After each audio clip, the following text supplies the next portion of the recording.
ఈరోజు మాకు సమాచారం మేరకు మేము కొండం ప్రణయ్ కుమార్ సన్నప్ జనార్దన్ విలేజ్ ఏమో తంగళ్ళపల్లి.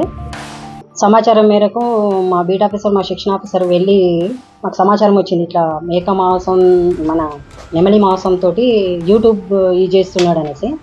అక్కడికి వెళ్ళి చూడగా అతని పొలంలో మన కోడి ఊర్లు వాళ్ళ ఇంట్లో స్వాధీనం చేసుకున్న చికెన్ కర్రీ ఉంది.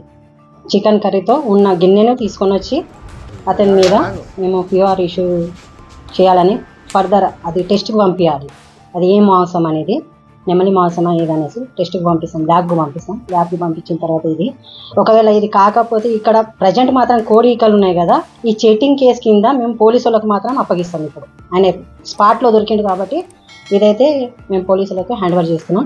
ఆయన ఫోన్లో అవన్నీ చూసి ఏమేమి ఉన్నాయి, ఇంతకుముందు ఏమైనా చేసిండా, మరి నేర ఆరోపణలు ఉన్నాయా అంటే తెలుస్తున్నాయి అన్నట్టు. నెమలి కానీ ఇది కానీ అడవి పంది మాంసం అని కానీ ఆయన అట్లాంటివి, ఆయనకు ఒక పిచ్చో ఏందో మరి కానీ ఆ విధంగా చేస్తున్నారు. ఆ రికార్డు ఆయనని తీసుకుంటాం, ఆయన మొబైల్లో ఏమేమి ఉన్నాయనేది.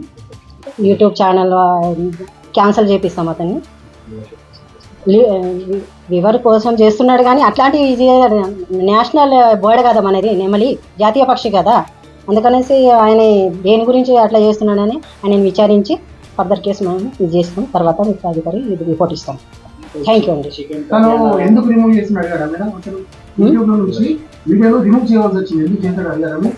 భయపడి కేసు అవుతుంది అనేసి భయపడి చేశాడు అని అంటున్నాడు.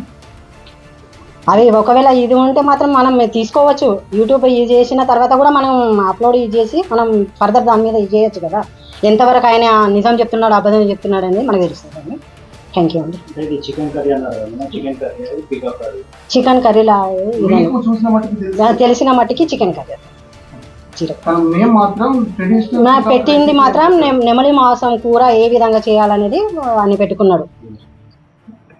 జాతీయ పక్షిని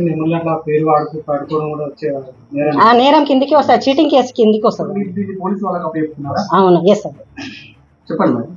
ఇది మనం చీటింగ్ కేసు కింద కోడి మాంసంని నెమలి మాంసం అని అన్నారు కదా, అందుకనేసి పోలీసులకు అప్పగిస్తున్నాం. ఇది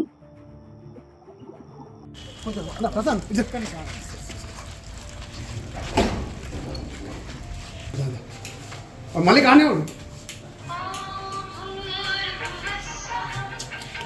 అని